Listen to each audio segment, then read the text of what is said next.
Dans les titres, pour mieux faire face aux aléas climatiques, des experts recommandent aux villes de ne plus évacuer les eaux de pluie via des réseaux enterrés. L'Office international de l'eau installé à Limoges accompagne justement les entreprises et les collectivités dans des transformations. Reportage Antoine Gégat et Nicolas Chigot.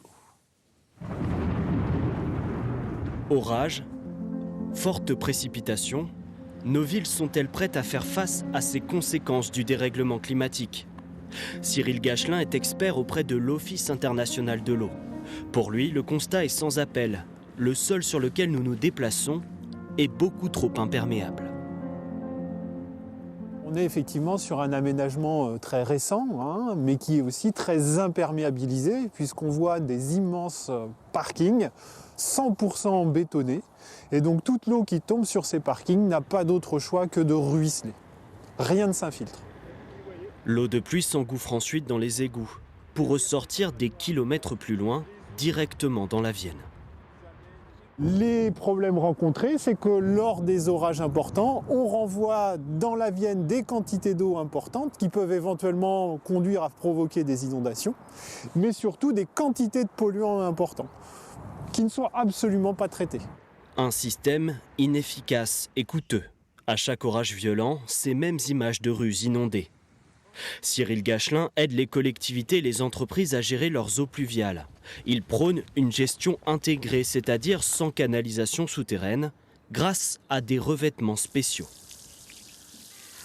Donc là, globalement, on est sur un enrobé de type classique, les matériaux qu'on trouve partout dans notre urbanisation, qui sont des matériaux étanches, ce qui veut dire que quand il pleut dessus, l'eau ne peut pas s'infiltrer et donc on voit très bien l'eau qui ruisselle.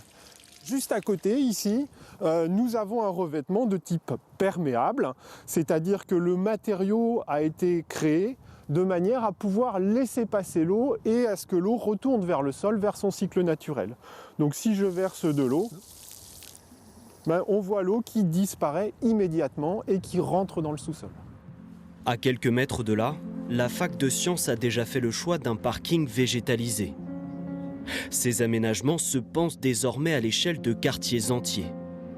Au Val de Laurence, les plaques d'égout ont disparu depuis la dernière rénovation urbaine.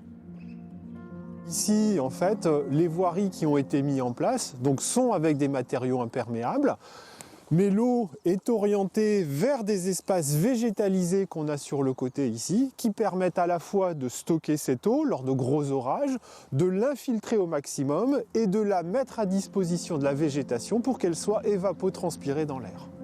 Limoges ne s'est pas encore fixé d'objectif de désimperméabilisation. En guise de comparaison, la métropole de Lyon prévoit d'effacer 400 hectares de bitume d'ici à 2026. En sport, l'avenir